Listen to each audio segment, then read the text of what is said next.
ನಮಸ್ಕಾರ. ಇದು ಶ್ರೀಶ ಮಂಗಳೂರಿಂದ. ಆ್ಯಕ್ಚುಲಿ ನಮ್ಮ ಕಂಪ್ನಿ ಇಲ್ಲಿ ಮಾಸ್ಟರ್ ಮೈಂಡ್ ಎಂಟರ್ಪ್ರೈಸ್ ಈ ಕಂಪ್ನಿಯಲ್ಲಿ ಸಾಧಾರಣ ಈಗ 10+ ಇಯರ್ಸಲ್ಲಿ ನಾವು ಈಗ ಬ್ಯಾಂಕಿಂಗ್ ಇಂಡಸ್ಟ್ರಿಗೆ ಇರ್ಬೋದು, ಸೊಸೈಟಿಗಳಿಗಿರ್ಬೋದು, ಅಥವಾ ಎಜುಕೇಷನ್ ಇನ್ಸ್ಟಿಟ್ಯೂಷನ್ಗಳಿಗಿರ್ಬೋದು, ಮತ್ತು ರಿಟೇಲ್ ಇಂಡಸ್ಟ್ರಿಗಳಿಗೆಲ್ಲ ಅವರ ಬಿಸ್ನೆಸ್ಸನ್ನು ನೆಕ್ಸ್ಟ್ ಲೆವೆಲಿಗೆ ತೊಗೊಂಡು ಹೋಗಲಿಕ್ಕೆ ಅಥವಾ ಗ್ರೋತಿಗೆ ಸಂಬಂಧಪಟ್ಟಿದ್ದು ಕೆಲವೆಲ್ಲ ಕಾರ್ಪೊರೇಟ್ ಸರ್ವಿಸ್ ಎಲ್ಲ ನಮ್ಮದಿದೆ. ಅದರಲ್ಲಿ 2-3 ಲೆವೆಲಲ್ಲಿ ನಮ್ಮದು ಸರ್ವಿಸ್ ಇದೆ. ಅದರಲ್ಲಿ ಬೇಸಿಕ್ ಫೌಂಡೇಶನ್ ಅಂತ ಹೇಳಿದ್ರೆ, ಒಂದು ನಾವು ಎಂಪ್ಲಾಯೀಸ್ಗಳನ್ನು ಮತ್ತು ಮ್ಯಾನೇಜ್ಮೆಂಟು, ಮೇ ಬಿ ಬೋರ್ಡು, ಈಗ ಬ್ಯಾಂಕ್ ಅಥವಾ ಸೊಸೈಟಿ ಅಂತ ಹೇಳಿದ್ರೆ ಮ್ಯಾನೇಜ್ಮೆಂಟ್ ಅಂದರೆ ಬೋರ್ಡ್ ಮೆಂಬರ್ಸು.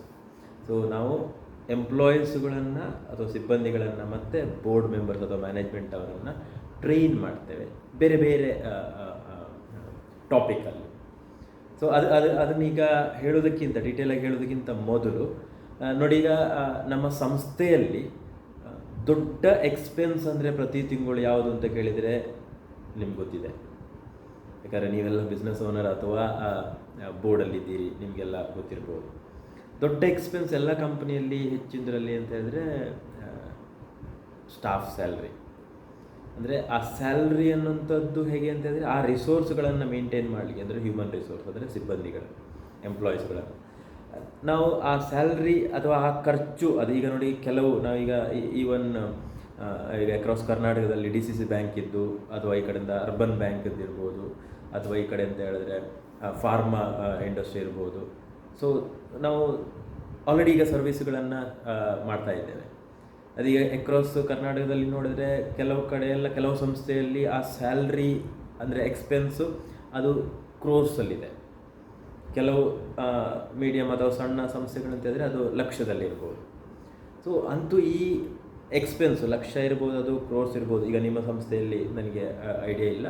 ಸೊ ಪರ್ಸನಲಿ ನಾವು ಮಾತಾಡಿದಾಗ ನಾನು ನಿಮಗೆ ಅದರದ್ದು ಐಡಿಯಾ ಕೊಡ್ತೇನೆ. ಸೊ ಅಂತೂ ನಾವು ಆ ಸ್ಟಾಫ್ ಸ್ಯಾಲ್ರಿ ಅಂದರೆ ಸಂಸ್ಥೆಗೆ ಎಕ್ಸ್ಪೆನ್ಸು, ಆ ಎಕ್ಸ್ಪೆನ್ಸ್ ನಾವು ಮಾಡ್ತೇವೆ. ಯಾಕಂದರೆ ಆ ಸ್ಟಾಫ್ಗಳು ಅಥವಾ ಎಂಪ್ಲಾಯೀಸ್ಗಳು ಕಸ್ಟಮರಿಗೆ ಸರ್ವಿಸ್ ಕೊಟ್ಟು, it may be financial industry ಅಂತಂದರೆ ಈಗ ಬ್ಯಾಂಕ್, ಸೊಸೈಟಿ ಅಂತಂದರೆ FD RD ಲೋನು, ಪಿಗ್ಮಿ, ಅಥವಾ ಈ ಕಡೆ ಅಂತ ಹೇಳಿದ್ರೆ ನಿಮ್ಮದು ಫಿಸಿಕಲ್ ಪ್ರಾಡಕ್ಟ್ದು ಅಂಗಡಿ ಇದ್ದರೆ ಅದರಲ್ಲಿ ಸೇಲ್ಸ್ ಇರ್ತಿರ್ಬೋದು. ಇಲ್ಲ ಈ ಕಡೆ ಅಂತ ಹೇಳಿದ್ರೆ ಬೇರೆ ಇನ್ಸ್ಟಿಟ್ಯೂಷನ್ ಅಂತ ಹೇಳಿದ್ರೆ ಅಲ್ಲಿ ಸ್ಟೂಡೆಂಟ್ಸ್ಗಳಿಗಿರ್ಬೋದು ಅಥವಾ ಪೇರೆಂಟ್ಸ್ಗಳಿಗಿರ್ಬೋದು ಒಳ್ಳೆ ಸರ್ವಿಸ್ ಕೊಡೋದು.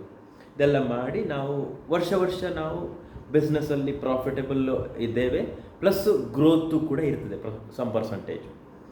ಸೊ ಬಟ್ ಹೇಗಿರ್ಬೋದು ನೋಡಿ, ಜಸ್ಟ್ ಇಮ್ಯಾಜಿನ್ ಮಾಡ್ಕೊಳ್ಳಿ. ಅಫ್ಕೋರ್ಸ್ ನಿಮಗೆ ಇದು ಆಲ್ರೆಡಿ ಈಗ ನಿಮ್ಮ ಮೀಟಿಂಗಲ್ಲಿ ಡಿಸ್ಕಸ್ ಮಾಡ್ತಾ ಇರ್ತೀರಿ ಈ ಪಾಯಿಂಟು.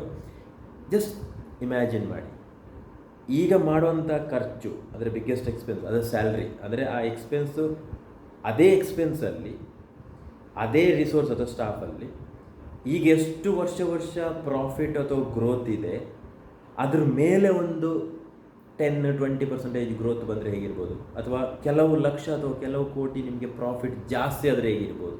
ಓವರ್ ಆ್ಯಂಡ್ ಅಬೋವ್ ಈಗ what ever we are achieving, ಅಂದರೆ ಆಲ್ರೆಡಿ ನಮಗೆ ಪ್ರಾಫಿಟ್ ಅಥವಾ ಗ್ರೋತ್ ಇದೆ, ಅದರ ಮೇಲೆ ನಾನು ಹೇಳ್ತಾ ಇರೋದು ಒಂದು 10-20% ಗ್ರೋತ್ ಬಂದರೆ ಹೇಗಿರ್ಬೋದು. ಅಥವಾ ಸಂಸ್ಥೆಯದ್ದು ನಿಮ್ಮದು ಎಷ್ಟು ದೊಡ್ಡದಿದೆ ಸಣ್ಣದಿದೆ ಅದರ ಮೇಲೆ ಕೆಲವು ಲಕ್ಷ ಪ್ರಾಫಿಟ್ ಅಥವಾ ಕೆಲವು ಕೋಟಿ ಪ್ರಾಫಿಟ್ ಜಾಸ್ತಿ ಬಂದರೆ ಹೇಗಿರ್ಬೋದು. ಖರ್ಚು ಅದೇ, ಸ್ಯಾಲ್ರಿ ಅದೇ ರಿಸೋರ್ಸ್. ಸೊ ಅದು ಆ್ಯಕ್ಚುಲಿ ನಾವು ಐಡೆಂಟಿಫೈ ಮಾಡಿದ್ದು, ಅಥವಾ ನಿಮಗೂ ಗೊತ್ತಿರ್ಬೋದು. ನಮ್ಮ ರಿಸೋರ್ಸ್ಗಳು ಅಥವಾ ನಮ್ಮ ಸಿಬ್ಬಂದಿಗಳು ಅಥವಾ ನಮ್ಮ ಹ್ಯೂಮನ್ ರಿಸೋರ್ಸ್ ನಮ್ಮ ಸಂಸ್ಥೆಯಲ್ಲಿರುವಂಥದ್ದು ಇದೆಯಲ್ಲ, ಈಗ ಅವರದ್ದು ಗೊತ್ತಿರೋ ಮಟ್ಟಿಗೆ ಅವರು ಕೆಲಸ ಮಾಡ್ತಿದ್ದಾರೆ, ಐಡಿಯಾಸ್ ಇದ್ದದನ್ನು ಯೂಸ್ ಮಾಡ್ಕೊಂಡು ಮಾಡ್ತಿದ್ದಾರೆ. ಬಟ್ ನಿಮ್ಗೆ ಗೊತ್ತಿದೆ, ಎಲ್ರಿಗೂ ಕೂಡ ಗಿವನ್ ಎ ಚಾಯ್ಸ್, ಅವರಿಗೊಂದು ಎನ್ವಿರಾನ್ಮೆಂಟ್ ಕೊಟ್ಟರೆ ಅವ್ರಿಗೆ ಇನ್ನೂ ಜಾಸ್ತಿ ಪರ್ಫಾರ್ಮ್ ಮಾಡಲಿಕ್ಕೆ ಪೊಟೆನ್ಷಿಯಲ್ ಇದೆ. ಸೊ ಅದು ಆ್ಯಕ್ಚುಲಿ ನಾವು ಐಡೆಂಟಿಫೈ ಮಾಡಿದ್ದೇವೆ. ಸೊ ಅದಕ್ಕೋಸ್ಕರ ಎಂತಾದರೆ, ನಾವು ಆ ಸಿಬ್ಬಂದಿಗಳಿಗಿರ್ಬೋದು ಅಥವಾ ಮ್ಯಾನೇಜ್ಮೆಂಟ್ ಇರ್ಬೋದು ಅಥವಾ ಬೋರ್ಡ್ ಇರ್ಬೋದು ಟ್ರೈನ್ ಮಾಡ್ತೇವೆ. ಸ್ಕಿಲ್ ಸೆಟ್ಟು ಅಥವಾ ಮೈಂಡ್ ಸೆಟ್ ರಿಲೇಟೆಡ್ ಟಾಪಿಕ್, ಬೇರೆ ತುಂಬ ಟಾಪಿಕ್ಸ್ ಇದೆ ನಮ್ಮ ಹತ್ರ. ಅಂದರೆ ಈಗ ಕಸ್ಟಮರ್ ಹತ್ರ ಮಾತಾಡುವ ವಿಧಾನ, ಯಾವ ಥರ ಇನ್ನೂ ಚಂದ ಮಾತಾಡಬೇಕು. ಈಗಲೂ ಚಂದ ಮಾತಾಡ್ತಿದ್ದಾರೆ, ಈಗಲೂ ಚಂದ ಇಂಟ್ರಾಕ್ಷನ್ ಮಾಡಿಸಿದ್ದಾರೆ ನಿಮ್ಮ ಕಂಪ್ನಿಯಲ್ಲಿ ಸಿಬ್ಬಂದಿಗಳು ಅಥವಾ ಮ್ಯಾನೇಜ್ಮೆಂಟ್ನವರು.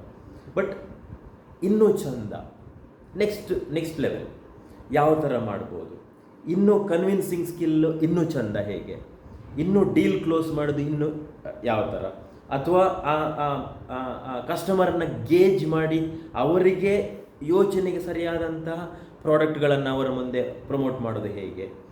ಈ ಕಡೆಯಿಂದ ಒಂದು ಬ್ಯಾಂಕಲ್ಲಿ ಅವನು ಬಂದಿದ್ದು ಪಾಸ್ಬುಕ್ ಎಂಟ್ರಿಗ ಅಥವಾ ಏನೋ ಒಂದು ಎಂಕ್ವೈರಿಗೆ ಬಂದ, ಬಟ್ ಅವ್ರ ಹತ್ರ ಇನ್ನೂ ನಮ್ಮದು ಫಾಸ್ಟ್ ಮೂವಿಂಗ್ ಪ್ರಾಡಕ್ಟ್ ಬಗ್ಗೆಯೂ ಸ್ವಲ್ಪ ಅವರಿಗೆ ಅವೇರ್ನೆಸ್ ಕೊಟ್ಟು ನೆಕ್ಸ್ಟು ಅಟ್ಲೀಸ್ಟ್ ಅವನು ಅಥವಾ ಅವಳು ಅಥವಾ ನೆಕ್ಸ್ಟ್ ಯಾರಿಗಾದ್ರೂ ಅವರು ಪ್ರಮೋಟ್ ಮಾಡುವ ಥರ. ಯಾಕಂದರೆ ಅವ್ರು ಬಂದಿದ್ದು ಒಂದು ಕೆಲಸಕ್ಕೆ, ಬಟ್ ನಮ್ಮಲ್ಲಿ ಇದು ಕೂಡ ಇದೆ ಸರ್ ಅಂತ. ನಾರ್ಮಲಿ ಎಲ್ಲ ಸಂಸ್ಥೆಗಳಲ್ಲಿ ಕೆಲವು ಸರಿ ಅದು ಮಾಡೋದಿಲ್ಲ, ಆ ಕ್ರಾಸ್ ಸೆಲ್ಲಿಂಗ್ ಎಲ್ಲ. ಅಂದರೆ ಕೆಲವರಿಗೆ ಆ ಸ್ಕಿಲ್ಲು ಇಲ್ಲ, ಕೆಲವರು ತುಂಬ ಬ್ಯುಸಿ ಅಂಥೇಳಿ ಮಾಡಲಿಕ್ಕೆ ಅವಾಯ್ಡ್ ಮಾಡ್ತಾರೆ. But actually given A choice, ನಮ್ಮ ರಿಸೋರ್ಸ್ಗಳಿಗೆ ತುಂಬ ಪೊಟೆನ್ಷಿಯಲ್ ಇದೆ, ಇನ್ಕ್ಲೂಡಿಂಗ್ ಮೀ. ಅಂದರೆ ಹೂವರ್ ಇಸ್ ಲಿಸ್ನಿಂಗ್. ಸೊ ಅವಾಗ ಏನಾಗ್ತದೆ ಅಂತಂದರೆ, ನಮಗೆ ಈಗ ಎಷ್ಟು ನಾವು ದುಡ್ಡು ಖರ್ಚು ಅಥವಾ ಟೈಮು ಸ್ಪೆಂಡ್ ಮಾಡಿಕೊಂಡು ಈಗ ಎಷ್ಟೋ ಒಂದು ಪ್ರೊಡ್ಯೂಸ್ ಮಾಡ್ತಾ ಇದ್ದೀವಿ ಕಂಪ್ನಿಯಲ್ಲಿ, ಇಟ್ ಮೇ ಬಿ ಸೇಲ್ಸ್ ಇರ್ಬೋದು ಅಥವಾ ಈ ಕಡೆ ಅಂತ ಹೇಳಿದ್ರೆ ಪ್ರಾಫಿಟ್ ಇರ್ಬೋದು. ಆ್ಯಕ್ಚುಲಿ ನಮಗೆ ಇನ್ನೂ ಜಾಸ್ತಿ ಪ್ರೊಡ್ಯೂಸ್ ಮಾಡಲಿಕ್ಕೆ ಆಗ್ತದೆ. ಅದಕ್ಕೆ ಅಂತಂದರೆ ಈಗ ತುಳು ನಿಮಗೆ ಗೊತ್ತಿದ್ರೆ, ತುಳುವಲ್ಲಿ ಒಂದು ಗಾದೆ ಹೇಳ್ತಾರೆ, ಕತ್ತಿ ಗುಟ್ಟದ ಬೇಲೆ ಬೋಡು ಅಂತ ಬಂತಿರೋದಲ್ಲಿ. ಅಂದರೆ ಕತ್ತಿ ಅರ್ಥ ಮಾಡಿದರೆ ಕೆಲಸಕ್ಕೆ ಹೋದರೆ ತೋಟದಲ್ಲಿ ಅಥವಾ ಊಟದಲ್ಲಿ ಕೆಲಸ ಬೇಗ ಆಗತ್ತೆ. ಅದ್ರ ಬದಲು ಆ ದೊಡ್ಡ ಕತ್ತಿ ಇಟ್ಕೊಂಡು ಹೋಗಿ ಕೆಲಸ ಮಾಡಿದರೆ ಬ್ಯುಸಿ ಇದ್ದಾರೆ, ಹಾರ್ಡ್ ವರ್ಕ್ ಮಾಡ್ತಿದ್ದಾರೆ, ಬಟ್ ರಿಸಲ್ಟ್ ಪಕ್ಕ ಆಗೋದಿಲ್ಲ. ಬ್ಯುಸಿ ಅಂತ ಹೇಳ್ತಾರೆ ನೋಡಿ. ಈಗ ಒಂದು ಕಾಮನ್ ವರ್ಡ್ ಬ್ಯುಸಿ ಅನ್ನೋದು. ಆ್ಯಕ್ಚುಲಿ ಒಂದು ಕ್ವಶನ್ ನೀವು ಕೇಳ್ತೀರೇನೋ ಗೊತ್ತಿಲ್ಲ ಎಂಪ್ಲಾಯೀಸ್ಗಳಿಗೆ, ಬ್ಯುಸಿ ಇದೆಯಾ ಸರಿ, ಯಾವುದರಲ್ಲಿ ಬ್ಯುಸಿ ಇದೆಯಾ ಅಂತ. Busy in doing what question mark. ಹೆಚ್ಚಿನವರು ಬ್ಯುಸಿ ಉಲ್ಲೆ ದಾಯ್ತೇಡು ಬ್ಯುಸಿ. ಟೈಮು ಯುಟಿಲೈಸ್ ಪ್ರೊಡಕ್ಟಿವ್ ವರ್ಕಲ್ಲಿ ಬ್ಯುಸಿನಾ ಅಥವಾ ಅಲ್ವಾ? ಅದಕ್ಕೋಸ್ಕರ ನಾವೆಂತಂದರೆ ಆ ಕತ್ತಿ ಕೂಟದ ಬೇಲೆಗೆ ಬೋರ್ಡು ಬಣ್ಣಲ್ಲಿ ಕೊನೆ ಮೈಂಡನ್ನು ಶಾರ್ಪ್ ಮಾಡಿದರೆ ನಮ್ಮ ಎಂಪ್ಲಾಯೀಸದ್ದು ಅಥವಾ ನಮ್ಮ ಹ್ಯೂಮನ್ ರಿಸೋರ್ಸ್, ನಮ್ಮ ಸಂಸ್ಥೆಯಲ್ಲಿದ್ದ ಎಲ್ಲ ಜನರದ್ದು, ಅವಾಗೇನಾಗ್ತದೆ, ಈಗ ಯಾವ ಥರ ಕಸ್ಟಮರ್ನ ಮಾತಾಡಿಸ್ತಿದ್ದಾರೆ, ಈಗ ಯಾವ ಥರ ಅವರು ಕೊಲೀಗ್ಸ್ ಹತ್ರ ಮಾತಾಡ್ತಿದ್ದಾರೆ, ಈಗ ಯಾವ ಥರ ಅವರು ಬಾಸ್ ಹತ್ರ ಮಾತಾಡ್ತಿದ್ದಾರೆ, ಈಗ ಯಾವ ಥರ ಮನೆಯಲ್ಲಿ ಇಂಟ್ರ್ಯಾಕ್ಷನ್ ಮಾಡ್ತಿದ್ದಾರೆ ಜನರ ಜೊತೆಗೆ, ಇನ್ನೊಂದು ಲೆವೆಲ್ ಚಂದದಲ್ಲಿ ಮಾತಾಡ್ಬೋದು, ಇನ್ನು ಪ್ಲೀಸಿಂಗಾಗಿ ಮಾತಾಡ್ಬೋದು, ಖುಷಿಯಾಗುವ ಥರ ಮಾತಾಡ್ಬೋದು, ಅಥವಾ ಈ ಕಡೆಯಿಂದ ಹೇಳಿದ್ರೆ ಆ ಒಂದು ಏನು ಬೇಕು ಅದನ್ನು ಮಾತ್ರ ಮಾತಾಡ್ಬೋದು. ಯಾಕಂದರೆ ನಮಗೆ ಆಫೀಸ್ ಟೈಮಲ್ಲಿ ಗೋಲ್ ಓರಿಯೆಂಟೆಡ್ ವರ್ಕ್ ಆಗಬೇಕು. ಒಕ್ಕಡೆ ಬ್ಯುಸಿ ಅಲ್ವಾ, ಹೆಚ್ಚಿನವರು ಹಾಗೆ ಅಲ್ವಾ, ಬ್ಯುಸಿ ಡೂಯಿಂಗ್ ವಾಟ್ ಅಂತ ಹೇಳಿದ್ರೆ ಟೈಮ್ ಪಾಸ್ ಆಗೋದಿತ್ತು ಕೆಲವರು. ಅಂದರೆ ಅವ್ರ ಗೊತ್ತಲ್ಲಿ ಏನೋ ಒಂದು ಮಾತಾಡ್ತಿರ್ತಾರೆ ಬ್ಯುಸಿ, ಬಟ್ ಇಲ್ಲ, ಗೋಲ್ ಓರಿಯೆಂಟೆಡ್ ಮಾತು ಮಾತ್ರ, ಟೈಮ್ ವೇಸ್ಟ್ ಇಲ್ಲ ಎಲ್ಲವೇ. ಸೊ ಅದ ಕಾರಣ ನಾವು ಅದನ್ನು ಕತ್ತಿಕುಟ್ಟೆ ಮೈಂಡ್ ಶಾರ್ಪ್ ಮಾಡ್ತೇವೆ. ನಮ್ಮ ಕಂಪ್ನಿ ಹೆಸರು ಅಷ್ಟೇ, ಮಾಸ್ಟರ್ ಮೈಂಡ್ ಎಂಟರ್ಪ್ರೈಸ್. ಅಂದರೆ ನಾವೆಲ್ಲರೂ ಕೂಡ ಮಾಸ್ಟರ್ ಆಗಬೇಕು ನಮ್ಮ ಮೈಂಡನ್ನು ಕಂಟ್ರೋಲ್ ಮಾಡೋದು. ಸೊ ಅದಕ್ಕೆ ನಾವೆಲ್ಲರಿಗೂ ಹೇಳ್ತೇವೆ. ಅಂದರೆ ತುಂಬ ಕಂಪ್ನಿಯಲ್ಲಿ ನಾನು ನೋಡಿದ್ದು ಆ ಗ್ಯಾಪ್ ಇದೆ. ನಾವೆಷ್ಟೋ ಈ ಕಡೆಯಿಂದ ಖರ್ಚು ಮಾಡ್ತಾಯಿದ್ದೇವೆ ಸಂಬಳ, ಅದಕ್ಕೆ ಸರಿಯಾದ ಔಟ್ಪುಟ್ ಆ ಕಡೆಯಿಂದ ಆ್ಯಕ್ಚುಲಿ ಬರಲಿಕ್ಕೆ ಇನ್ನೂ ಅವರು ಪ್ರತಿಯೊಬ್ಬ ಎಂಪ್ಲಾಯಿ ಅಥವಾ ಪ್ರತಿಯೊಬ್ಬ ರಿಸೋರ್ಸ್ ಕೂಡ ಅದರ 10 times ಮಾಡಬಹುದು ಅಥವಾ ಅವಳು. ಬಟ್ ಅವರಿಗೆ ಗೊತ್ತಿದ್ದದ್ರಲ್ಲಿ ಕೆಲವರು ಮಾಡ್ತಿದ್ದಾರೆ, ಕೆಲವರಿಗೆ ಆ ಸ್ಕಿಲ್ ಸೆಟ್ ಗೊತ್ತಿಲ್ಲ, ನಾವು ಐಡಿಯಾ ಕೊಡ್ತೇವೆ. ಇನ್ನೊಂದು, ಕೆಲವರಿಗೆ ಆ ಮೈಂಡ್ ಸೆಟ್ ಕೂಡ ಕಂಟ್ರೋಲ್ ಮಾಡಲಿಕ್ಕೆ ಗೊತ್ತಾಗ್ತಿಲ್ಲ. ಕೆಲವರೆಲ್ಲ ಎಂಪ್ಲಾಯೀಸ್ ಹತ್ರ ಇನ್ನೊಂದು ಎಂಪ್ಲಾಯೀಸ್ ಅಂದರೆ ಕೊಲೀಗ್ಸ್ ಹತ್ರ ಮಾತಾಡುವಾಗ ಮೈಂಡ್ ಸೆಟ್ ಹೇಗೆ ಅಂತಂದರೆ, ಏನೋ ಒಂದು ಗುಡ್ ಮಾರ್ನಿಂಗ್ ಹೇಳಬೇಕು ಅಂತ ಗುಡ್ ಮಾರ್ನಿಂಗ್ ಹೇಳ್ತಾರೆ ಬೆಳಿಗ್ಗೆ ಬಂದಾಗ. ಆದರೆ ಆ ಪ್ರೀತಿಯಿಂದ ನಮ್ಮ ಅಣ್ಣ ತಮ್ಮ ಅಕ್ಕ ತಂಗಿ ಥರ ಮಾತಾಡಬೇಕು. ಬಾಸಿಗೆ ವಿತ್ ರೆಸ್ಪೆಕ್ಟ್ ಜೆನ್ವಿನ್ ಆಗಿ ಮಾತಾಡಬೇಕು. ಇಲ್ಲ ಲೆಕ್ಕಕ್ಕೆ ನಮಸ್ಕಾರ ಸರ್, ಯಾಕೆ ಬಾಸು ಹೇಳಬೇಕು ಅಂತ ಹೇಳೋದು. ಮೈಂಡ್ ಸೆಟ್ಟು ತುಂಬ ಚೇಂಜ್ ಆಗಿರ್ತಿದೆ. ಸೊ ಆದ ಕಾರಣ ಇದು ನನ್ನ ಸಂಸ್ಥೆ ಅಂತ ಅವರು ಕೆಲಸ ಮಾಡಬೇಕು. ಸೊ ಆದ ಕಾರಣ ನಾವು ಈ ಟ್ರೈನಿಂಗಲ್ಲಿ ಸ್ಕಿಲ್ ಸೆಟ್ ಮತ್ತು mind set related topic cover ಮಾಡೋದು. ಬೇರೆಲ್ಲ ಈಗ ನಿಮಗೆ ಈಗ ಬ್ಯಾಂಕು ಅಥವಾ ಸೊಸೈಟಿಗಳಿಗೆ ಫೆಡರೇಷನ್ ಕಡೆಯಿಂದ ಟ್ರೈನಿಂಗ್ಗಳು ಬರ್ತಾ ಇರುತ್ತೆ. ಅದರಲ್ಲಿ ಬೇರೆ ಬೇರೆ ಈಗ ಡಾಕ್ಯುಮೆಂಟೇಷನ್ ಇರ್ಬೋದು, ಅಥವಾ GST ರಿಲೇಟೆಡ್ ಇನ್ಕಮ್ ಟ್ಯಾಕ್ಸ್ ಅಥವಾ ರಿಕವರಿ ಆ್ಯಕ್ಟ್ಗಳ ಬಗ್ಗೆ ಅದು ಹೇಗೋ ಅಲ್ಲಿಂದ ಬರ್ತಾ ಇರ್ತದೆ. ನಾವು ಅದರಲ್ಲಿ ಎಲ್ಲ ಎಕ್ಸ್ಪರ್ಟ್ ಇಲ್ಲ, ನಾವು ಅದನ್ನು ಟಚ್ ಕೂಡ ಮಾಡೋದಿಲ್ಲ.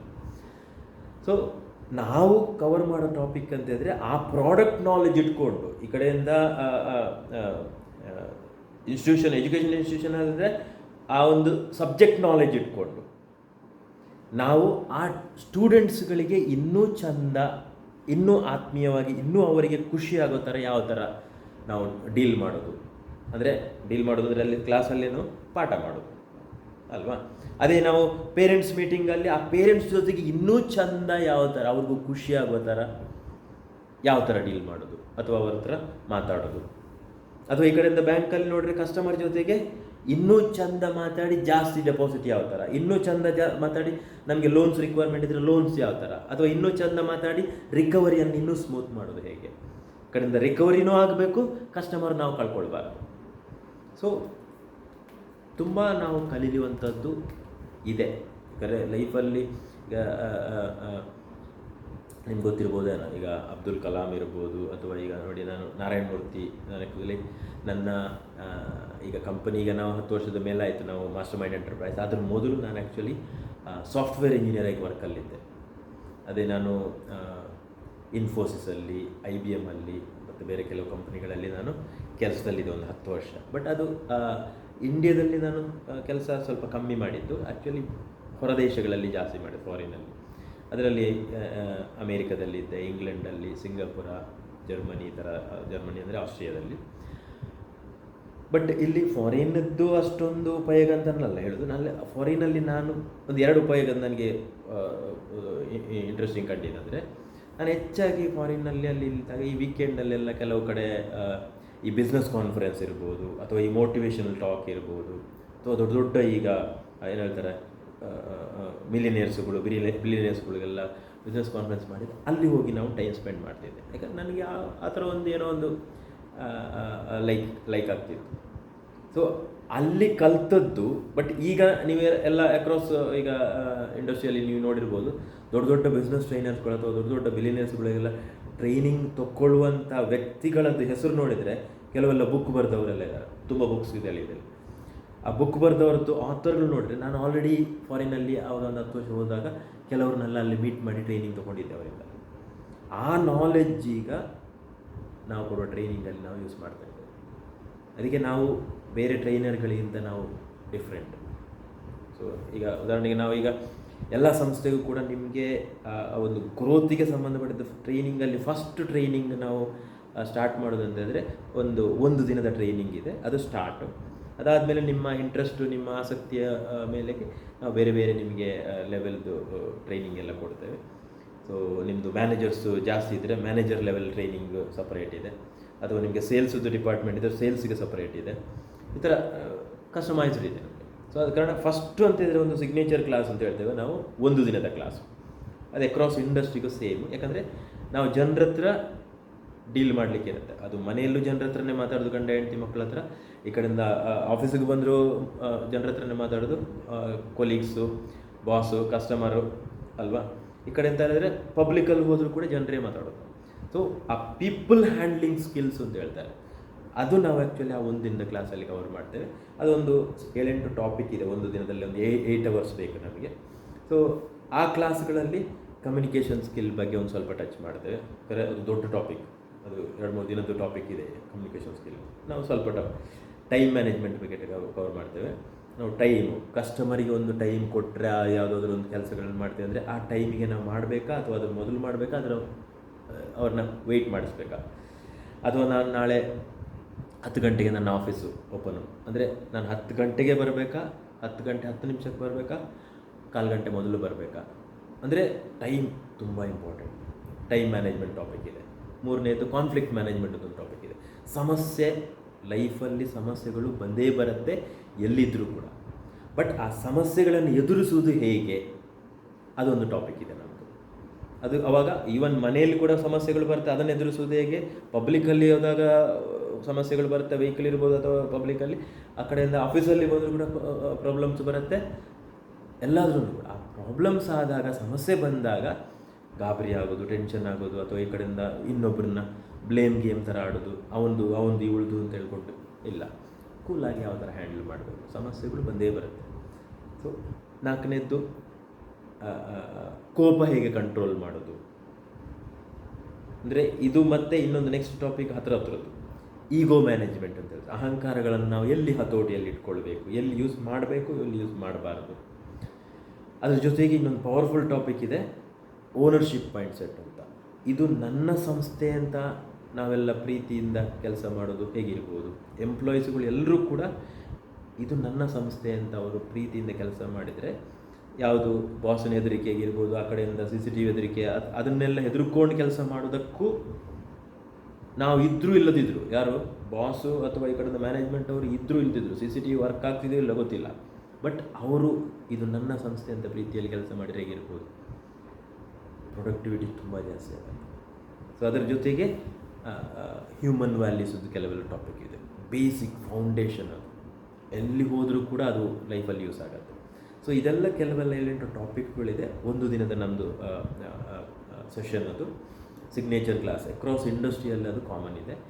ಅದು ಫಸ್ಟ್ ಆದಮೇಲೆ ನೆಕ್ಸ್ಟ್ ನಮಗೆ ಬೇರೆ ಬೇರೆ ನಮ್ಮದು ಸರ್ವಿಸ್ಗಳು ಯೂಸ್ ಮಾಡ್ಕೊಳ್ಬೋದು ನೀವು. ಅದು ಬೇಕು ಅಂತ ಹೇಳಿದ್ರೆ ಕೆಲವರಿಗೆ ತಿಂಗಳು ನಮ್ಮದು ಕ್ಲಾಸ್ ಇದೆ, ಆನ್ಲೈನಲ್ಲಿರುತ್ತೆ ಹೆಚ್ಚಾಗಿ. ಆಮೇಲೆ ಕೆಲವರಿಗೆ 4 ತಿಂಗಳಿಗೆ ಒಂದು ಸರಿ ನಮಗೆ ಸೆಷನ್ ಬೇಕು ಅಂತ ಹೇಳ್ತಾರೆ, ಫಿಸಿಕಲ್ ಕ್ಲಾಸು. ಕೆಲವರಿಗೆ 6 ಮಂತ್ಸ್ಗೆ ಒಂದು ಸರಿ ಬೇಕು ಹೇಳ್ತಾರೆ, ಕೆಲವರು ಇಯರ್ಲಿ ಒನ್ಸ್ ಬೇಕು ಅಂತ ಹೇಳ್ತಾರೆ. ನಿಮ್ಮ ಸೀರಿಯಸ್ನೆಸ್ ಗ್ರೋತಿಗೆ ನಿಮಗೆ ಯಾವುದೆಲ್ಲ ಗ್ಯಾಪ್ ಇದೆ ಆ ನಾಲೆಜ್ ಅಥವಾ ಕಲಿಯೋದ್ರಲ್ಲಿ, ಅದು ನಾವು ನಿಮಗೆ ಸರ್ವಿಸ್ ಕೊಡ್ತೇವೆ. ಇದು ಆ್ಯಕ್ಚುಲಿ ಟ್ರೈನಿಂಗ್ ಪಾರ್ಟ್. ನಾನು ಸ್ವಲ್ಪ ಹೇಳಿದೆ ಮಾತ್ರ. ಈಗ ಯಾರೆಲ್ಲ ನೀವು ಇದನ್ನು ಕೇಳ್ತಾ ಇದ್ದೀರಿ, ಸೊ ನಿಮಗೆ ಏನಾದ್ರು ಕ್ವಶನ್ಸ್ಗಳಿದ್ದರೆ ನನ್ನನ್ನು ಅಪ್ರೋಚ್ ಆಗ್ಬೋದು. ಸೊ ಅದಕ್ಕೆ ಸರಿಯಾಗಿ ನಾನು ಫಿಸಿಕಲಿ ನಿಮ್ಮನ್ನು ಮೀಟ್ ಮಾಡಿ ನಾನು ಮಾತಾಡಲಿಕ್ಕೆ ನನಗೆ ಖುಷಿಯಾಗೋದು. ಸೊ ನೆಕ್ಸ್ಟು ಇನ್ನೊಂದು ಲೆವೆಲ್ ಸರ್ವಿಸ್ ಅಂತಂದರೆ, ನಿಮಗೆ ಒಂದು ವೇಳೆ ಬಿಸ್ನೆಸ್ಸಲ್ಲಿ ಡೈವರ್ಸಿಫಿಕೇಷನ್ ಮಾಡುವಂಥ ಯೋಚನೆಗಳಿದ್ದರೆ ಮಾತ್ರ. ಕೆಲವರಿಗೆ ಇರ್ತದೆ ನೋಡಿ, ಈಗ ಬ್ಯಾಂಕಿಂಗ್ ಇಂಡಸ್ಟ್ರಿಯಲ್ಲಿ FD/RD ಲೋನ್ ಪಿಕ್ಮಿ ಎಲ್ಲ ಮಾಡ್ತಿರ್ತಾರೆ, ಇನ್ನೇನೋ ಒಂದು ಸರ್ವಿಸ್ಗಳನ್ನು ಸ್ಟಾರ್ಟ್ ಮಾಡಬೇಕು ಅಂತ ಯೋಚನೆಗಳಿರುತ್ತೆ. ಏನಾದ್ರು ಈಗ ವಿವಿಧೋದ್ದೇಶ ಕ್ಯಾಟಗರಿ ಸೊಸೈಟಿಗಳು ಅಂತ ಹೇಳಿದ್ರೆ, ಅವರು ಏನೋ ಒಂದು ಅಂಗಡಿ ಇಟ್ಟು ಪ್ರಾಡಕ್ಟ್ಗಳನ್ನು ಮಾರಲಿಕ್ಕೆ ಶುರು ಮಾಡ್ತಾರೆ. ಅದು ಲಕ್ಷನ ಅದರಲ್ಲಿ ಏನೋ ಖರ್ಚು ಮಾಡಿ ಸ್ಟಾಫು ಮಂತ್ಲಿ ಎಕ್ಸ್ಪೆನ್ಸೆಲ್ಲ ಇರುತ್ತೆ. ಬಟ್ ಇಲ್ಲ, ಬೇರೆ ಬಿಸ್ನೆಸ್ಗಳು ಅಂತ ಹೇಳಿದ್ರೆ, ಕೆಲವು ರಿಟೇಲ್ ಇಂಡಸ್ಟ್ರಿಗಳು ಅಂತ ಹೇಳಿದ್ರೆ, ಅವರು ಬೇರೆ ಕ್ಯಾಟಗರಿಯ ಬಿಸ್ನೆಸ್ಗಳು ಪ್ರಾಡಕ್ಟ್ಗಳನ್ನು ಸ್ಟಾರ್ಟ್ ಮಾಡಿ ಶುರು ಮಾಡ್ತಾರೆ. ಬಟ್ ನಾವು ಈ ಏರಿಯಾದಲ್ಲಿ ಕೂಡ ನಿಮಗೆ ಸರ್ವಿಸ್ ಕೊಡ್ತೇವೆ. ಒಂಥರ ಲೇಟೆಸ್ಟ್ ಒಂಥರ ಟೆಕ್ನಾಲಜಿ ಅಥವಾ ಈ ಕಡೆಯಿಂದ ಏನು ಹೇಳ್ತಾರೆ ಮಾಡರ್ನ್ ಐಡಿಯಾಸ್ಗಳನ್ನು ಯೂಸ್ ಮಾಡಿಕೊಂಡು ದೊಡ್ಡ ಎಕ್ಸ್ಪೆನ್ಸು ಖರ್ಚುಗಳನ್ನು ಮಾಡದೆ, ತಿಂಗಳು ದೊಡ್ಡ ಎಕ್ಸ್ಪೆನ್ಸು ಖರ್ಚುಗಳನ್ನು ಮಾಡದೆ, ಸ್ಮಾಲ್ ಮೈನ್ಯೂಟ್ ಅಂದರೆ ಒಂದು 50 ಲಕ್ಷ 50,000 1 ಲಕ್ಷದ ರೇಂಜಲ್ಲಿ, 50,000 1 ಲಕ್ಷ 50 ಲಕ್ಷ ಅಂತ ಇಲ್ಲ, 50,000 1 ಲಕ್ಷದ ಆ ರೇಂಜು ಪಾಪ. ಅಂದರೆ ಬೇಕಾದ್ರೆ ಒಂದು 2 ಲಕ್ಷದ ರೇಂಜಲ್ಲಿ ಒಂದು ಸರಿ ನೀವು ಒನ್ ಟೈಮ್ ಮಾತ್ರ ಅದು ಖರ್ಚು, ನಿಮಗೆ ಆನ್ಗೋಯಿಂಗು ನಿಮಗೆ ದೊಡ್ಡ ಬಿಸ್ನೆಸ್ಸು ಅಕ್ರಾಸ್ ಕರ್ನಾಟಕದಲ್ಲೂ ಮಾಡ್ಬೋದು, ಇಲ್ಲ ಅಕ್ರಾಸ್ ನಿಮ್ಮ ಸಿಟಿಗಳಲ್ಲೂ ಮಾಡ್ಬೋದು. ಬಟ್ ಆ ಮಂತ್ಲಿ ಅಥವಾ ಟ್ರೆಡಿಷ್ನಲ್ ಬಿಸ್ನೆಸ್ಸದ್ದು ಹೆಡ್ಡೇಕ್ ಇಲ್ಲ. ಇದು ಯೋಚನೆ ಇದ್ದವರಿಗೆ ಮಾತ್ರ. ಯಾವುದು ಡೈವರ್ಸಿಫಿಕೇಷನ್ ಐಡಿಯಾಸ್, ಇದು ನಮ್ಮದು 2ನೇ ಲೆವೆಲ್ ಸರ್ವಿಸ್. ನೋಡಿ, ಈಗ ಆ್ಯಕ್ಚುಲಿ ಈಗ 3ನೇ ಸರ್ವಿಸ್ ಅಂತ ಹೇಳೋದಾದರೆ, ನಾನು ಕೆಲವರಿಗೆಲ್ಲ ನಿಮ್ಮ ಬಿಸ್ನೆಸ್ಸಲ್ಲಿ ಅಥವಾ ನಿಮ್ಮ ಈಗ ಸೊಸೈಟಿ ಅಥವಾ ಬ್ಯಾಂಕ್ಗಳಲ್ಲಿ, ಅರ್ಬನ್ ಬ್ಯಾಂಕ್ಗಳಲ್ಲಿ, ಅಥವಾ ಈ ಕಡೆಯಿಂದ ನಿಮ್ಮ ಸಂಸ್ಥೆ ಯಾವುದು ಇದು ಎಜುಕೇಷನಲ್ ಇನ್ಸ್ಟಿಟ್ಯೂಷನಲ್ಲಿ ಅಥವಾ ರಿಟೇಲ್ ಇಂಡಸ್ಟ್ರಿಯಲ್ಲಿ ನೀವು ತುಂಬ ಚಾಲೆಂಜಸ್ಗಳನ್ನು ಫೇಸ್ ಮಾಡ್ತಾ ಇರ್ತೀರಿ. ಒಂದೊಂದು ಸರಿ ಒಂದು ಹ್ಯೂಮನ್ ರಿಸೋರ್ಸ್ ಚಾಲೆಂಜ್ಗಳಿರ್ಬೋದು, ಇಲ್ಲ ಈ ಕಡೆಯಿಂದ ಕ್ರೆಡಿಟ್ ಪ್ರಾಬ್ಲಮ್ಸ್ ಇರ್ಬೋದು, ಅಲ್ಲವ ಈ ಕಡೆಯಿಂದ ಈಗ ನೋಡಿ ಬ್ಯಾಂಕಿಂಗ್ ಸೊಸೈಟಿಯಲ್ಲಿ ಅಂತಂದರೆ ರಿಕವರಿ ಚಾಲೆಂಜ್ಗಳು, ಅಥವಾ ಈ ಕಡೆಯಿಂದ ಡೆಪಾಸಿಟು ಅಥವಾ ಲೋನ್ಸ್ಗಳು ಜಾಸ್ತಿ ಮೂವ್ಮೆಂಟ್ ಆಗೋದಿಲ್ಲ. ನಿಮಗೆ ಬೇಕಾದಷ್ಟು ನಿಮ್ಮ ಟಾರ್ಗೆಟ್ ಏನೋ ಇರ್ತದೆ, ಬಟ್ ಅಷ್ಟು ಆಗ್ತಾ ಇರೋದಿಲ್ಲ. ಇನ್ನೊಂದು ನಿಮಗೆ ಬ್ಯಾಂಕಿಂಗ್ ಸೊಸೈಟಿಯಲ್ಲಿ ಆದರೆ ಇದು ಇನ್ಯಾಕ್ಟಿವ್, ಅಂದರೆ ಮೆಂಬರ್ಸ್ಗಳು ಇರ್ತಾರೆ. ಉದಾಹರಣೆಗೆ 100 ಮೆಂಬರ್ಸ್ ಇದ್ದಾರೆ ಅಂದರೆ ಇಟ್ಕೊಂಡ್ರೆ, ಅದರಲ್ಲಿ ಎಷ್ಟು ಪರ್ಸೆಂಟೇಜ್ ಆ್ಯಕ್ಟಿವ್ ಇದ್ದಾರೆ ನಿಮ್ಗೆ ಗೊತ್ತಿದೆ. ಪರ್ಸೆಂಟೇಜ್ ನೋಡಿದ್ರೆ ಹಾರ್ಡ್ಲಿ 10 to 15-20% ಇದ್ದರೆ, 80% ಜನರು ಇನ್ಯಾಕ್ಟಿವ್ ಇದ್ದಾರೆ. ಸೊ ನಮ್ಮದು ಸರ್ವಿಸ್ ಈಗ 3ನೇ ಲೆವೆಲಲ್ಲಿ ಇದಿದೆ. ಏನು ನಿಮ್ಮ ಚಾಲೆಂಜಸ್ಗಳನ್ನು ಎದುರಿಸಲಿಕ್ಕೆ ನಮ್ಮದು ಐಡಿಯಾಸ್ ಕೊಡ್ತೇವೆ ನಾವು. ಒಂದು ಇನ್ಆ್ಯಕ್ಟಿವ್ ಮೆಂಬರ್ಸ್ಗಳನ್ನು ಆ್ಯಕ್ಟಿವ್ ಮಾಡಲಿಕ್ಕೆ, ಇನ್ನೊಂದು FDRD ಅಥವಾ ನಿಮಗೆ ಲೋನು ಅಥವಾ ಮೆಂಬರ್ಸ್ಗಳು ಜಾಸ್ತಿ ಆಗಬೇಕು ಅಂತಂದರೆ ಯಾವ ಥರ ಅಂತ ಐಡಿಯಾಸ್, ಇನ್ನೊಂದು ರಿಕವರಿ ಚಾಲೆಂಜ್ಗಳನ್ನು ಇನ್ನೂ ಸ್ಮೂತ್ ಮಾಡಲಿಕ್ಕೆ, ಅಥವಾ ಈ ಕಡೆ ಅಂತ ಹೇಳಿದ್ರೆ ನಿಮ್ಮದು ಬೇರೆ ಕೆಲವು ಚಾಲೆಂಜಸ್ಗಳಿದ್ದರೆ ನಿಮ್ಮ ಸಂಸ್ಥೆಯಲ್ಲಿ ಸೇಲ್ಸ್ ಇದ್ದು ಜಾಸ್ತಿ ಆಗ್ತಾ ಇಲ್ಲ, ಟಾರ್ಗೆಟ್ಗಳನ್ನ ಸೆಟ್ ಮಾಡಿದ್ದು ರೀಚ್ ಆಗ್ತಿಲ್ಲ ಅಂತಂದರೆ ಅದಕ್ಕೆ ಸೊಲ್ಯೂಷನ್ ಇದೆ ನಮಗೆ, ಸೇಲ್ಸನ್ನು ಯಾವ ಥರ ನಾವು ಇಂಪ್ರೂವ್ ಮಾಡಬೇಕು ಅಂತೇಳಿ. ಸೊ ಇಟ್ ಇಸ್ ಲೈಕ್ ಚಾಲೆಂಜಸ್ಗಳಿಗೆ ಉತ್ತರ, ಸಮಸ್ಯೆಗಳಿಗೆ ಉತ್ತರ. ಅದು ಕೇಸ್ ಟು ಕೇಸ್ ಬೇಸಿಸಲ್ಲಿ ಒಂದೊಂದು ಸಂಸ್ಥೆಯಲ್ಲಿ ಒಂದೊಂದು ಸಮಸ್ಯೆ ಜಾಸ್ತಿ ಫೇಸ್ ಮಾಡ್ತಾ ಇರ್ತಾರೆ. ಸೊ ಅದೇ ಥರ ನಾವು ಈಗ ನೋಡಿ ಬ್ಯಾಂಕಿಂಗ್ ಇಂಡಸ್ಟ್ರಿಯಲ್ಲಿ ಬೇಕು ಅಂತಿದ್ರೆ ನಿಮಗೆ ಕಾರ್ಪೊರೇಟ್ ಇನ್ಶೂರೆನ್ಸ್ ಸರ್ವಿಸು ಇದೆ ನಮ್ಮದು. ಸೊ ನಮ್ಮ ಪ್ಲ್ಯಾಟ್ಫಾರ್ಮಲ್ಲಿ ತುಂಬ ನಾವು ಹೇಳ್ತಾರೆ ಕಂಪನಿಗಳಿಗೆ ಆ ಒಂದು ಇಂಟ್ರೆಸ್ಟ್ ಏರಿಯಾ ಅಂದರೆ ಆ ಡೈವರ್ಸಿಫಿಕೇಷನ್ ಅಂದರೆ ಗ್ರೋತದ್ದು ಏರಿಯಾ, ಅದು ಅಲ್ಲಿ ಕೂಡ ನಮ್ಮ ಸರ್ವಿಸ್ ಇದೆ. ಚಾಲೆಂಜ್ಗಳದ್ದು ಸಮಸ್ಯೆಗಳ ಏರಿಯಾ ಅಲ್ಲೂ ಕೂಡ ನಾವು ಸರ್ವಿಸ್ ಕೊಡ್ತೇವೆ. ಈ ಕಡೆ ಅಂತ ಹೇಳಿದ್ರೆ ನಾರ್ಮಲ್ ಗ್ರೋತ್ಗೆ ಬೇಕಾಗಿದ್ದು ಫೌಂಡೇಶನ್ ಗಟ್ಟಿ ಮಾಡಲಿಕ್ಕೆ ನಾವು ಇದ್ದ ರಿಸೋರ್ಸ್ಗಳು, ಸ್ಟಾಫ್ಗಳನ್ನು ಮತ್ತು ಬೋರ್ಡ್ ಅಥವಾ ಮ್ಯಾನೇಜ್ಮೆಂಟ್ ಅವರನ್ನು ಟ್ರೈನ್ ಮಾಡ್ತೇವೆ. ಇದು ಬೇಸಿಕ್, ಎಲ್ಲ ಸಂಸ್ಥೆಗೂ ಇದು ಅಗತ್ಯ. ಯಾವುದು? ಇದ್ದ ಖರ್ಚಲ್ಲಿ ಮ್ಯಾಕ್ಸಿಮಮ್ ರಿಟರ್ನ್ ತೆಗೆಯೋದು ಯಾವುದು? ಟ್ರೈನಿಂಗ್ಸ್. ಅದು ಈಗ ನಾರ್ಮಲ್ ಟ್ರೈನಿಂಗಿಗೆ ಮತ್ತು ನಮ್ಮ ಟ್ರೈನಿಂಗಿಗೆ ಕಂಪ್ಯಾರಿಸನ್ ಇಲ್ಲ. ನಾರ್ಮಲ್ ಟ್ರೈನರ್ಸ್ಗಳಿಗೆ ತುಂಬ ಜನ ನಿಮಗೆ ಗೊತ್ತಿರ್ಬೋದು, ಯಾಕಂದರೆ ಈಗ ನಮ್ಮ ಪರಿಚಯ ಈಗ ಆಗ್ತಿರ್ಬೋದು. ಈಗ ಆಲ್ರೆಡಿ ನಿಮ್ಮ ಸಂಸ್ಥೆ ಈಗ 10, 20, 30 ವರ್ಷ 50 ವರ್ಷದಿಂದ ಇದೆ, ನಡೀತಾ ಇದೆ, ಪ್ರಾಫಿಟೇಬಲು ಇದೆ. ಬಟ್ ಟ್ರೈನಿಂಗ್ಗಳು ಬೇರೆ ಕಂಪನಿ ಅಥವಾ ಬೇರೆಯವರು ನಿಮ್ಗೆ ಕೊಡ್ತಾ ಇರ್ಬೋದು. ಅವರೆಲ್ಲ ಈ ಕಮ್ಯುನಿಕೇಷನ್ ಸ್ಕಿಲ್ಲು, ಟೈಮ್ ಮ್ಯಾನೇಜ್ಮೆಂಟ್, ಅದು ತುಂಬ ಟಾಪಿಕ್ ನಾನು ಹೇಳಿದೆ ಆವಾಗಲೇ, ಕವರ್ ಮಾಡೋರು ಇದ್ದಾರೆ. ಆದರೆ ಅವ್ರದ್ದೆಲ್ಲ ಚಾರ್ಜಸ್ಸು 2,000ಕ್ಕೂ ಮಾಡ್ಬೋದು, ಈ ಕಡೆಯಿಂದ 5,000ಕ್ಕೂ ಮಾಡ್ಬೋದು, ಅಥವಾ ಈ ಕಡೆಯಿಂದ ಫ್ರೀ ಮಾಡೋರು ಇದ್ದಾರೆ. ಬಟ್ ನಮ್ಮದು ಟ್ರೈನಿಂಗದ್ದು ಟೋಟಲಿ ಹೇಗೆ ಅಂತಂದರೆ ಒಂದು 15-20 ಸಾವಿರದ ಮೇಲೆ ನಮ್ಮ ಖರ್ಚಿರ್ಬೋದು. ಒಂದು ದಿನದ ಟ್ರೈನಿಂಗ್, ನಾನು ಸಿಗ್ನೇಚರ್ ಕ್ಲಾಸ್ ಅಂತ ಹೇಳಿದ್ರೆ 15-20 ಸಾವಿರದ ರೇಂಜಲ್ಲಿ ಇರ್ತದೆ ನಮ್ಮದು. ಬಟ್ ಈ ಖರ್ಚು ಮಾಡಿದರೆ ನಮ್ಮದು ರಿಟರ್ನ್ ಆನ್ ಇನ್ವೆಸ್ಟ್ಮೆಂಟು ನಾವು ಯೋಚನೆ ಮಾಡೋದು. ಅಂದರೆ ನಾವು ಆ 2,000, 5,000 ಅಥವಾ ಫ್ರೀಯಾಗಿ ಮಾಡೋ ಟ್ರೈನರ್ಸ್ಗಳಿಗೆ ಮತ್ತು ನಮ್ಮದಕ್ಕೆ ಇಲ್ಲ. ಆ್ಯಕ್ಚುಲಿ ನಾನು ಒಳ್ಳೆಯವ ಅಂತ ಹೇಳಬಾರ್ದು, ಬಟ್ ಆ್ಯಕ್ಚುಲಿ ಟ್ರೈನಿಂಗ್ ತೊಗೊಂಡವರಿಗೆ ಇದರದ್ದು ಉಪಯೋಗ ಗೊತ್ತಾಗಿದೆ. ಅವರದ್ದು ಫೀಡ್ಬ್ಯಾಕಲ್ಲಿ ಹೇಳ್ತಾರೆ. ಯಾಕಂದರೆ ನಾವು ಒಂದಿನ ಟ್ರೈನಿಂಗ್ ಮಾಡಿದಾಗ ಎಂಡಲ್ಲಿ ನಾವು ಯಾವತ್ತೂ ಎಲ್ರಿಗೂ ಕೂಡ ಫೀಡ್ಬ್ಯಾಕ್ ಫಾರ್ಮ್ ಕೊಡ್ತೇವೆ. ಆ ಫೀಡ್ಬ್ಯಾಕ್ ಫಾರ್ಮಲ್ಲಿ ಅವ್ರದ್ದು ರಿಪ್ಲೈ ಬರೆದಿದ್ದು ಇಲ್ಲಿವರೆಗೆ ಎಲ್ಲ ಕಡೆ ನೋಡಿದ್ರು ಅವರಿಗೆ ಖುಷಿಯಾಗಿತ್ತು, ಪಾಸಿಟಿವ್ ರಿಪ್ಲೈಯೇ ಇದೆ ಎಲ್ಲ ಕಡೆ. ಆ 8 ಗಂಟೆ ಅವರಿಗೆ ಎಲ್ಲೂ ಕೂಡ, ಅಂದರೆ ಒಂದಿನ ಅಂದರೆ 8 ಗಂಟೆ ಕೂತ್ಕೊಳ್ಬೇಕು. ಆ 8 ಗಂಟೆ ಯಾರಿಗೂ ಕೂಡ ಇಲ್ಲಿವರೆಗೆ ಒಂಥರ ಬೋರ್ ಆಗೋದು, ಕೂತ್ಕೊಂಡು ಅಯ್ಯೋ ಯಾಕಾಗಿ ಬಂದೋ ಇಲ್ಲ, ಈ ಥರ ಎಲ್ಲೂ ಫೀಲಿಂಗ್ ಬರಲಿಲ್ಲ. ಯಾಕಂದರೆ ನಮ್ಮದು ಬೇರೆಯವರಿಗಿಂತ ಡಿಫ್ರೆಂಟ್. ಯಾಕಂದರೆ ನಾವು ಮೈಂಡ್ಸೆಟ್ ರಿಲೇಟೆಡ್ ಟ್ರೈನಿಂಗ್ಗಳು.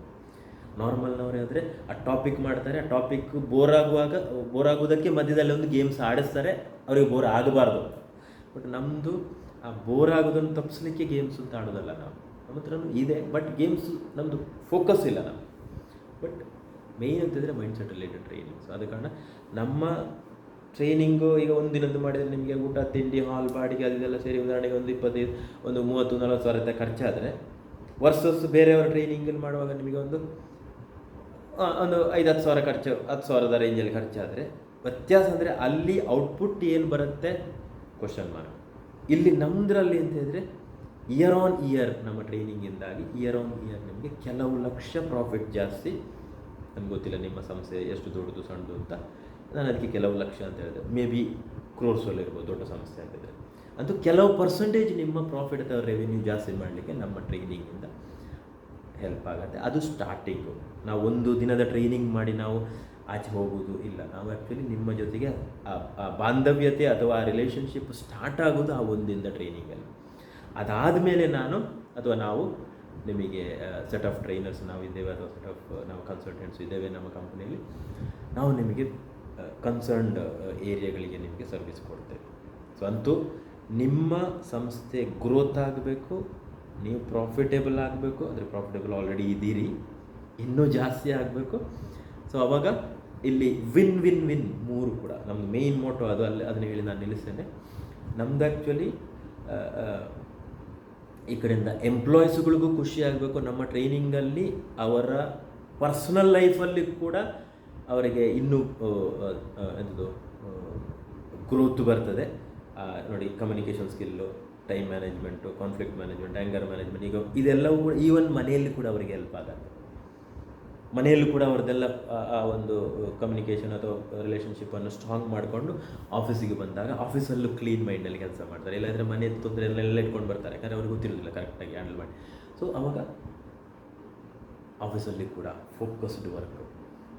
ಸೊ ಪರ್ಸನಲ್ ಲೈಫಿಗೂ ಹೆಲ್ಪ್ ಆಗುತ್ತೆ, ಈ ಕಡೆಯಿಂದ ಇದ್ದರೆ ಅಂದರೆ ಎಂಪ್ಲಾಯೀಸಿಗೂ ಹೆಲ್ಪ್ ಆಗುತ್ತೆ, ಅವರ ಪರ್ಫಾರ್ಮೆನ್ಸು ಇನ್ಕ್ರೀಸ್ ಆಗುತ್ತೆ. ನಂಬರ್ 1 ಎಂಪ್ಲಾಯಿ ಇರ್ಬೋದು, ಅಥವಾ ರಿವಾರ್ಡ್ಗಳನ್ನು, ಅಚೀವ್ಮೆಂಟ್ಗಳನ್ನು ಅವರು ಒಂಥರ ರೆಕಗ್ನಿಷನ್ಗಳನ್ನ ತೊಗೊಳ್ಬೋದು. ಪ್ಲಸ್ ಕಂಪ್ನಿಗೂ ಪ್ರಾಫಿಟ್ ಜಾಸ್ತಿ ಆಗುತ್ತೆ.